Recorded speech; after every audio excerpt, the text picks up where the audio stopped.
어떤 경우에 거짓말을 해도 용서받을 수 있을까요?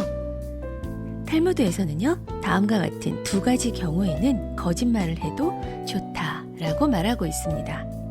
그 첫 번째가요, 누군가가 이미 산 물건에 대해서 의견을 물어왔을 때, 설사 그것이 좋지 않더라도 좋다고 거짓말을 해라. 그리고 두 번째가요, 친구가 결혼을 했을 때, 설사 그 부인이 아름답지 않더라도 부인이 대단한 미인이니 행복하게 살라고 거짓말을 해라. 안녕하세요. 별빛 라디오 김지선입니다. 오늘은요, 반짝이는 지혜 속에 아기자기한 재미가 들어있는 짧은 이야기들을 좀 준비해 보았는데요. 폭넓고 깊이 있는 이야기들, 하지만 깨알 같은 교훈이 담겨 있는, 바로 탈무드입니다. 이 탈무드는요, 유대 민족뿐만 아니라 전 세계 모든 나라에서 지금까지도 끊임없이 읽히고 연구되고 있는데요. 우리 삶에서 가장 중요한 문제들을요, 쉬우면서도 또 흥미롭게 다루고 있어서 많은 분들이 좋아하시죠. 그래서 오늘은요, 우리 삶에 조금이라도 지혜를 얻을 수 있지 않을까라는 생각에서 준비했습니다. 편안하고 재미있는 시간 되시길 바랄게요. 탈무드 시작합니다. 구독, 좋아요, 알림 설정까지 감사합니다. 정절을 지킨 여인. 솔로몬 왕이 성스러운 전당을 세우기 위해 세계 여러 나라의 왕과 제후들에게 사신을 보내 건축 분야에 뛰어난 장인들을 보내달라고 요청했다. 그 사람의 능력과 일의 정도에 따라 충분한 보상을 하겠다는 말도 빠뜨리지 않았다. 어느 마을에 건축 분야에 뛰어난 능력을 가진 장인이 있었다. 그가 살고 있는 땅의 영주는 특별히 그 장인을 불러 예루살렘에 가달라고 부탁했다. 그런데 그는 썩 마음에 내키지 않았다. 집을 떠나기가 싫었던 것이다. 그의 아내는 무척이나 아름다웠는데 혹시 자신이 집을 비우는 동안 무슨 일이 생기지 않을까 걱정이 되었다. 고민하던 장인은 도저히 아내를 혼자 두고 갈 수 없다고 말했다. 그러나 영주는 장인에게 간절히 부탁했다. 솔로몬 왕이 처음으로 하는 부탁인데 나로서는 이 부탁을 거절할 처지가 못 되네. 솔로몬 왕의 권세는 이 세상에서 제일이잖나. 난 자네가 성전을 세우는데 협력해 주기를 진심으로 바라네. 장인은 영주의 간절한 청에 못 이겨 그만 승낙을 하고 말았다. 그러나 막상 집에 돌아와 아내의 모습을 보니 다시 걱정이 되어 후회하기 시작했다. 아내는 남편의 어두운 얼굴을 보고 그 이유를 물었다. 남편의 이야기를 모두 듣고 난 그의 아내는 걱정하지 말라고 남편을 위로했다. 저 때문이라면 걱정하지 마세요. 저는 당신의 아내로서 도리에 어긋나는 행동은 하지 않겠습니다. 영주님과 약속을 하셨다면 지키는 게 도리가 아닌지요. 아내의 위로에 어느 정도 안심이 된 장인은 그날 밤을 꼬박 아내와 지새우고 이튿날 아침 일찍 예루살렘으로 떠날 준비를 했다. 아내는 떠나는 남편에게 삼가루가 들어있는 작은 유리 상자를 주며 말했다. 이 작은 상자를 항상 지니고 계세요. 삼가루 사이에 불기가 있는 석단 덩어리를 넣어두었습니다. 삼가루에 불이 붙지 않는 동안은 저에게 별일이 없는 것이니 마음을 푹 놓으세요. 장인은 아내가 준 유리 상자를 몸에 지니고 길을 나섰다. 오랜 여정 끝에 예루살렘에 도착한 그는 성전을 세우는 데 정성을 다하였다. 한편 솔로몬 왕은 날마다 성전 건축 현장에 나와 공사가 잘 진행되는지를 확인하고 감독하였다.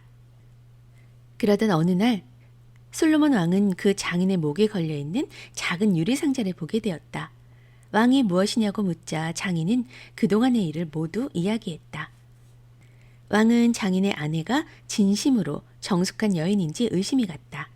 그래서 용모가 수려한 젊은이 두 사람을 불러 장인의 고향에 가서 그의 아내를 유혹해보라고 시켰다. 두 젊은이는 장인의 고향으로 갔다. 그리고 장인의 집을 찾아가 하룻밤만 재워달라고 청했다. 장인의 아내는 두 미남자에게 정성껏 저녁을 대접했다.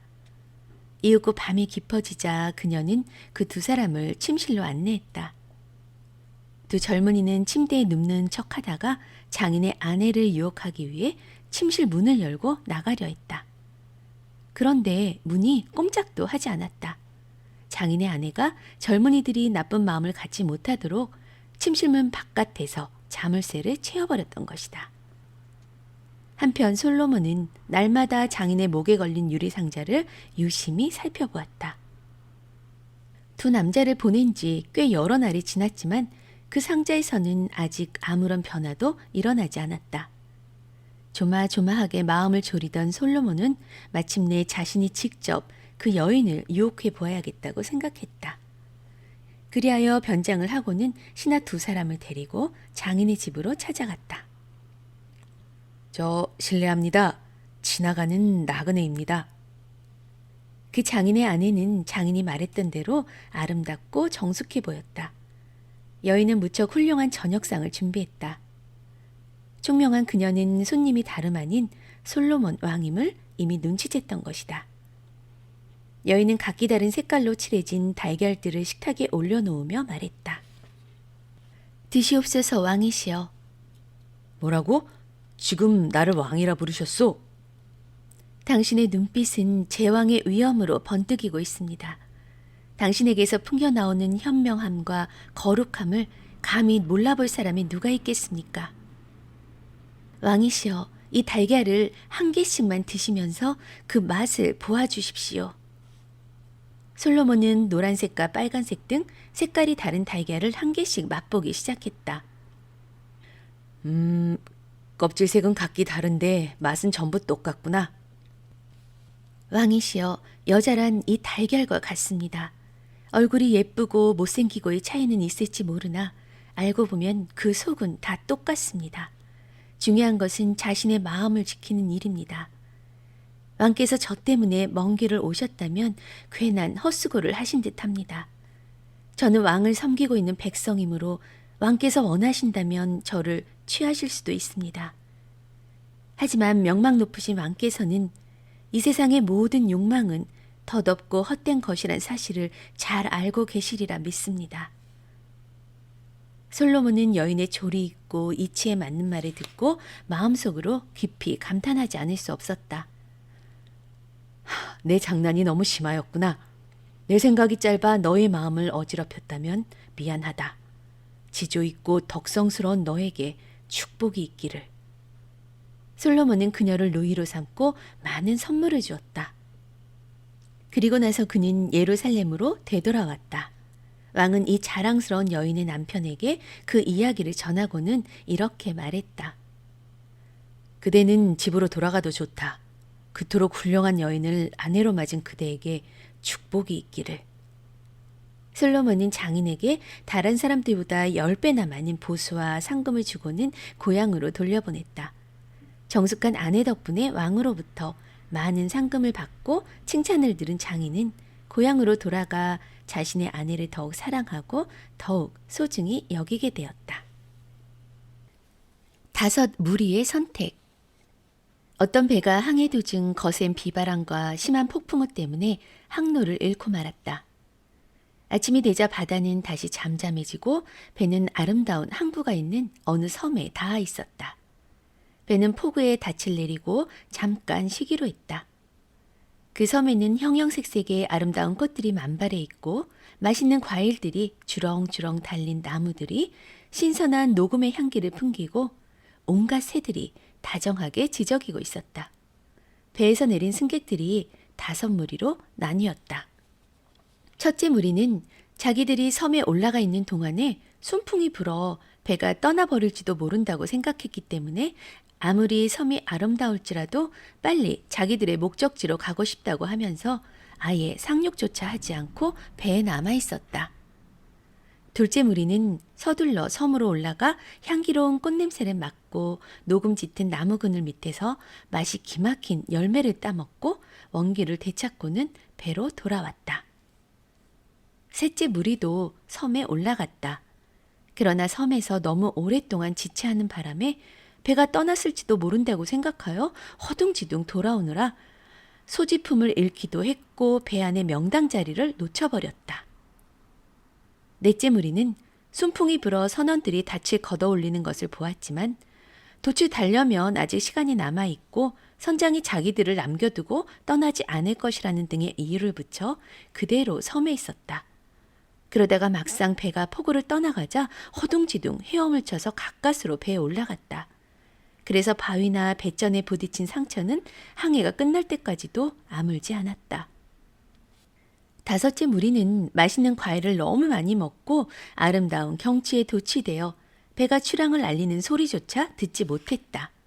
그래서 숲속의 맹수들에게 잡아먹히기도 하고 독이 있는 열매를 먹어 병이 들기도 하여 마침내는 전멸하고 말았다. 독자들의 경우는 어느 무리에 속하겠는가? 이 이야기에 나오는 배는 인생 여정의 선행을 상징한다. 그리고 섬은 쾌락을 상징하고 있다. 첫째 무리는 인생에서 쾌락을 전적으로 외면했다. 둘째 무리는 쾌락을 조금 맛보았지만 배를 타고 목적지에 닿아야 한다는 의무를 잊어버리지 않았다. 이것이 가장 현명한 무리이다. 셋째 무리는 쾌락에 지나치게 빠지지 않고 돌아오기는 했지만 역시 고생을 좀 했고, 넷째 무리는 결국 선행으로 돌아오기는 했지만 그것이 너무 늦어 목적지에 도착할 때까지 상처가 아물지 않았다. 그러나 인간이 빠지기 쉬운 것은 다섯째 무리이다. 일생 동안 허영을 위해서 살거나 장래의 일을 망각하거나 달콤한 과일 속에는 독이 들어있다는 진리를 잊고 그것을 먹기만 하는 것이다. 솔로몬의 지혜. 어느 날 다윗의 왕궁 안에 사는 아이들이 모여서 식사를 하고 있었다. 그들의 식사 메뉴로 삶은 달걀이 나왔는데 여러 아이들 중 한 아이가 배고픈 것을 참지 못하고 자기 몫으로 나온 달걀들을 순식간에 먹어치우고 말았다. 이윽고 다른 아이들이 달걀을 먹기 시작하자 자기 접시만 텅 비어있는 것이 쑥스러웠던 아이는 옆에 앉은 아이에게 달걀 한 개만 빌려달라고 부탁했다. 그러자 옆에 앉은 아이는 달걀을 빌려주는 대신 조건이 있다고 말했다. 내가 빌려준 달걀을 돌려달라고 할 때 그 달걀뿐만 아니라 그동안 그 달걀이 내게 주었을 이익까지 전부 계산하여 돌려준다고 약속한다면 내 달걀을 빌려줄게. 이 자리에 있는 사람을 증인으로 하고 말이야. 어때? 내 의견에 따를 수 있겠니? 그래. 틀림없이 그렇게 할게. 약속은 했지만 달걀을 빌린 아이는 그 사실을 까맣게 잊어버리고 말았다. 그러던 어느 날 달걀을 빌려주었던 아이가 달걀을 돌려달라고 했다. 달걀을 빌렸던 아이는 달걀 한 개를 건네주며 말했다. 그때 빌린 달걀이 하나였지? 여기 있어. 그러자 달걀을 빌려주었던 아이는 얼굴을 찌푸리면서 그것을 받으려 하지 않았다. 왜 하나니? 그보다 훨씬 많아야지. 의견이 엇갈린 두 아이는 다윗을 찾아가 옳고 그름을 가려달라고 하기로 합의를 보았다. 다윗 앞에 선 두 아이는 달걀을 빌렸을 때의 상황을 설명하면서 자신들의 의견까지 덧붙여 말했다. 두 아이의 말을 듣고 난 다윗 왕은 달걀을 빌린 아이에게 처음에 약속했던 대로 전부 갚으라고 말했다. 그러자 달걀을 빌렸던 아이가 말했다. 만약 그동안의 이익까지 모두 갚는다 해도 저는 도대체 얼마를 갚아야 할지 도무지 모르겠습니다. 빌려준 아이는 자신이 계산한 내용을 조목조목 말했다. 첫 해부터 그 달걀에서 병아리 한 마리가 알을 깨고 나옵니다. 두 번째 해에는 그 병아리가 새끼를 적어도 18마리는 낳게 되죠. 세 번째 해에는 병아리 18마리가 커서 각자 새끼를 18마리 낳을 것이 아닙니까? 이런 식으로 매년 계산하면 그렇게 계산해 보니 그것은 돈으로 환산했을 때 어마어마한 숫자였다. 달걀을 빌린 아이는 어떻게 할지 몰라 난처한 얼굴로 다윗 앞에서 물러나왔다. 마침 솔로몬이 밖에 있는 것을 본 그 아이는 솔로몬에게 자기 사정을 모두 그래, 왕께서는 어떤 판결을 내리셨느냐? 저에게 달걀 한 개에서 생길 수 있는 이익을 전부 갚아야 한다고 하셨습니다. 엄청난 액수를 어떻게 감당해야 할지 모르겠습니다. 아이의 말을 듣고 난 솔로몬은 잠시 생각에 잠겼다. 그리고는 잠시 후 그 아이에게 한 가지 지혜를 일러주었다. 내가 하라는 대로만 하면 네가 걱정하는 일이 아주 잘 풀리게 될 거야. 밖에 나가 있다가 다윗 왕의 군대가 지나갈 때 삶은 콩을 한 개씩 밭에 심어라. 군인들이 무엇을 하고 있느냐고 물어보면 삶은 콩을 심고 있다고 대답해야 한다.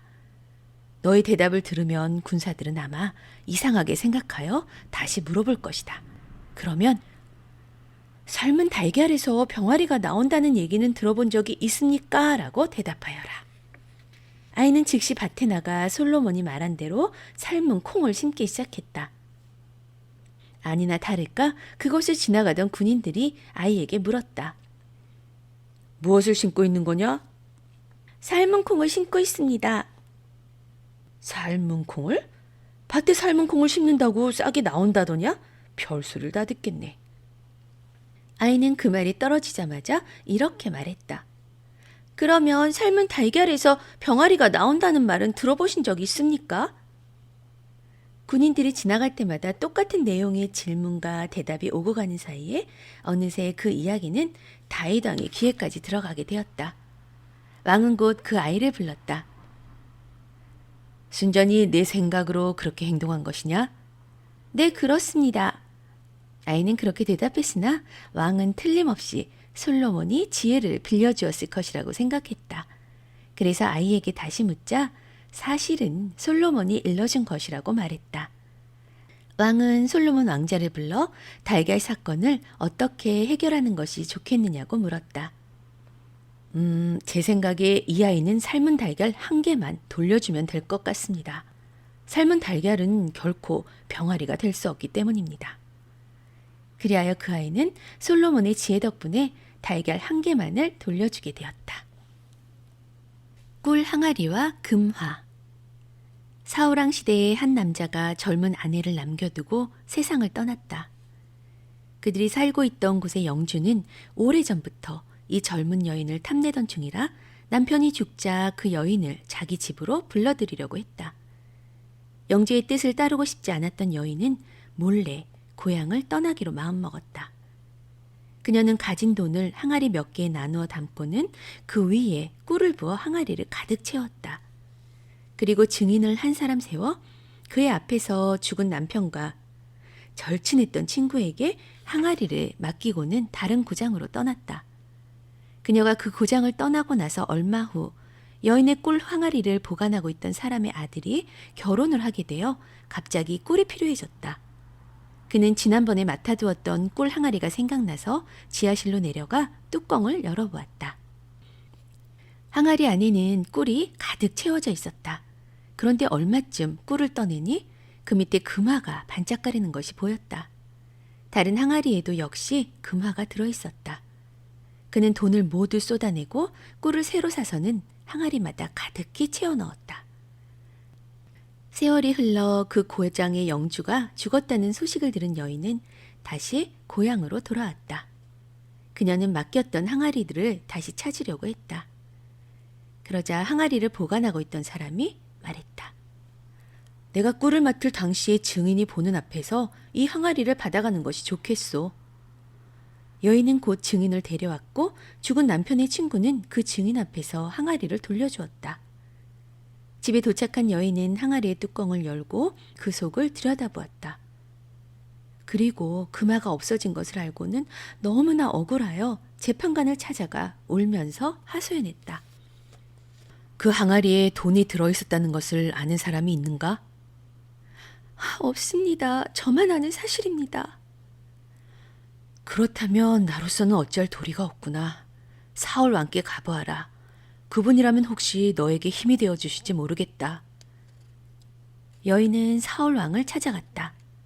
왕은 상급 재판소로 가서 판결받도록 명했다. 그러나 상급 재판관 역시 항아리에 돈이 들어 있었음을 증언해줄 사람이 있느냐고 물었다. 저는 금화 이야기를 아무에게도 하지 않았습니다. 그것을 알고 있는 사람은 아무도 없습니다. 우리는 증인이 있어야만 재판을 할 수 있다. 증인이 없는 사건은 다룰 수 없어. 재판관의 냉정한 말에 여인은 낙심하여 물러났다. 여인은 집으로 돌아가는 길에 훗날 왕이 된 다윗을 만나게 되었다. 다윗은 그 무렵 양치는 목동이었으나 지혜롭다는 소문이 자자했다. 여인은 자신의 억울한 사정을 다윗에게 털어놓았다. 법정에서는 증인이 없다고 재판을 해주지 않으니 제 이야기를 듣고 과연 어느 편이 옳은가 말해주세요. 그렇다면 왕에게 가서 다윗이 재판을 해도 되겠느냐고 승낙을 받아오십시오. 만일 왕께서 허락하시면 제가 최선을 다해 옳고 그름을 가려드리지요. 다윗의 말에 여인은 다시 사울왕을 찾아갔다. 왕이시여, 저는 돌아가는 길에 우연히 한 소년을 만났습니다. 그 소년이 이 사건을 재판해 보겠다고 합니다. 왕은 그 소년을 불러오도록 했다. 여인은 곧 목동을 데려왔다. 그대가 재판을 해보겠다고? 허락해 주신다면 한번 해보겠습니다. 좋다. 한번 해보아라. 다윗은 항아리를 보관하고 있던 남자를 재판정으로 불렀다. 그리고 여인에게 문제의 항아리를 가져오라고 말했다. 여인이 그 항아리를 가져오자 그는 먼저 여인에게 질문을 했다. 이 항아리가 틀림없는가? 틀림없습니다. 다음엔 남자를 향해서 똑같은 질문을 했다. 이 항아리가 여인이 맡겨두었던 항아리가 맞습니까? 틀림없습니다. 다윗은 그곳에 대기하고 있던 하인에게 빈 그릇을 가져오게 해서 항아리 속에 들어있는 꿀을 모두 빈 그릇에 쏟아부었다. 그리고 나서 여러 사람이 보는 앞에서 빈 항아리를 깨뜨리고는 깨진 조각들을 세심하게 살펴보았다. 그러자 항아리 파편들 속에서 금화 2잎이 발견되었다. 꿀이 묻어 항아리 밑바닥에 붙어 있었던 것이었다. 다윗은 거짓말을 한 남자에게 명령했다. 당신이 맡았던 돈을 이 여인에게 전부 돌려주시오. 이 재판 소식을 전해들은 이스라엘 백성들은 다윗의 지혜로움에 다시 한번 탐복했다. 거미와 모기. 다윗 왕은 평소에 거미는 장소를 가리지 않고 아무데나 거미줄을 치는 더러운 동물이며 아무짝에도 쓸모가 없는 벌레라고 여기고 있었다. 그러던 어느 날 그는 전쟁 도중 적군에게 포위되어서 빠져나갈 구멍이 없게 되자 궁여지책으로 하는 수 없이 어떤 동굴에 숨었다. 그런데 동굴의 입구에는 마침 거미 한 마리가 거미줄을 치고 있었다. 이윽고 그를 추격해온 적의 병사는 일단 동굴 앞까지 이르렀지만 입구에 거미줄이 쳐 있는 것을 보고 인적이 없는 것으로 여겨 그냥 돌아갔다. 또 언젠가 다윗 왕은 적장의 침실에 숨어들어가 그의 칼을 훔쳐낸 다음 이튿날 아침에 나는 당신의 칼을 가져왔을 정도이니 마음만 먹었다면 당신을 죽이는 일쯤은 시군죽 먹이었을 것이오. 하고 큰 소리치며 뽐내려고 했다. 그러나 그럴 기회가 좀처럼 오지 않았다. 그러다가 마침내 어느 날 밤 그는 간신히 적장의 침실에 숨어들기는 했으나 칼이 장군의 다리 밑에 있었기 때문에 도저히 빼낼 수가 없었다. 여러 번의 시도가 모두 실패로 돌아가자 그는 그만 단념하고 돌아가려고 했다. 그런데 바로 그때였다. 모기 한 마리가 날아와서 장군의 다리 위에 앉았다. 장군은 무의식 중에 다리를 움직였다. 순간 다윗 왕은 재빨리 칼을 빼내는데 성공했다. 무엇이든 간에 세상에 필요 없는 것이라고는 하나도 없다. 그러므로 아무리 하잘것없는 것이라 할지라도 소홀히 여겨서는 안 된다. 득과 실. 랍비인 아키바가 여행을 하고 있었다. 당나귀와 개가 그의 동행 친구였고 그는 작은 램프를 가지고 있었다. 날이 저물어 어둠이 내리기 시작하자 아키바는 헛간을 찾아내 그곳에서 하룻밤 묵기로 했다. 그러나 잠을 자기에는 아직 이른 시간이어서 그는 램프에 불을 켜고 책을 읽기 시작했다. 그런데 바람이 불어와 램프의 불이 꺼져버렸다. 할 수 없이 그는 잠자리에 들었다. 그날 밤 그가 자고 있는 동안 여우가 그의 개를 죽여버렸고 사자가 나타나서 그의 당나귀를 잡아먹었다. 이튿날 아침이 되자 그는 램프만을 가지고 혼자서 터벅터벅 길을 떠났다. 얼마 후 어떤 마을에 이르렀는데 거기에는 사람의 그림자라곤 하나도 찾아볼 수 없었다. 마을을 돌아본 그는 전날 밤 도적이 들이닥쳐 마을을 파괴하고 사람들을 모두 죽인 사실을 알게 되었다. 만일 램프가 바람에 꺼지지 않았더라면 틀림없이 그도 도적들에게 발견되었을 것이다. 그리고 만일 개가 살아 있었더라면 개가 지저대어 도적들이 몰려왔을지도 모른다. 또 당나귀 역시 소란을 피웠을 것이 틀림없다. 결국 그는 모든 것을 잃어버린 덕분으로 살아남을 수 있었던 것이다. 그래서 랍비 아키바는 나쁜 일이 좋은 일로 연결될 수도 있다는 진리를 깨닫게 되었다. 세 친구의 차이. 어느 날 임금은 신하에게 어떤 사나이를 즉시 데려오라고 명령했다. 그 사나이에게는 친구가 3명 있었다.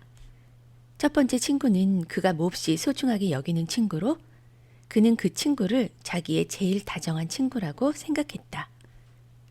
두 번째 친구 역시 사랑하고 있었지만 첫 번째 친구처럼 소중하게 생각하지는 않았다. 그리고 세 번째 친구는 친구라고 생각하고는 있었지만 그다지 관심을 갖고 있지 않았다. 임금의 명령을 받자 그는 무슨 영문인지 몰라 당황스러웠다.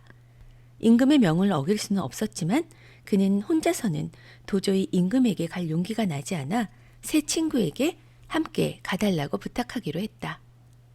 그는 먼저 자기가 가장 소중히 여기는 친구에게 함께 가달라고 부탁했다. 그러나 그 친구는 이유도 말하지 않고 무조건 싫다고 거절했다. 두 번째 친구에게 부탁하자 그는 궁궐 문까지는 함께 가주겠지만 그 이상은 갈 수가 없네 하고 말했다. 그러나 세 번째 친구는 물론 함께 가주지. 자네는 죄를 지은 일이 없으니까 조금도 두려워하지 말게. 내가 함께 가서 임금님께 그렇게 말해주지 하고 말했다. 왜 세 친구는 각각 그렇게 말했을까? 첫 번째 친구는 재산이라고 할 수 있다. 아무리 돈을 소중히 여기고 사랑할지라도 죽을 때에는 고스란히 남겨두고 가야만 하는 것이다. 두 번째 친구는 친척이라고 할 수 있다. 무덤까지는 따라가 주지만 그를 거기에 남겨두고 돌아가 버린다. 세 번째 친구는 선행이다. 착한 행실은 평소에는 별로 사람의 관심을 끄지 못하지만 죽은 뒤에도 영원히 그와 함께 있기 마련이다.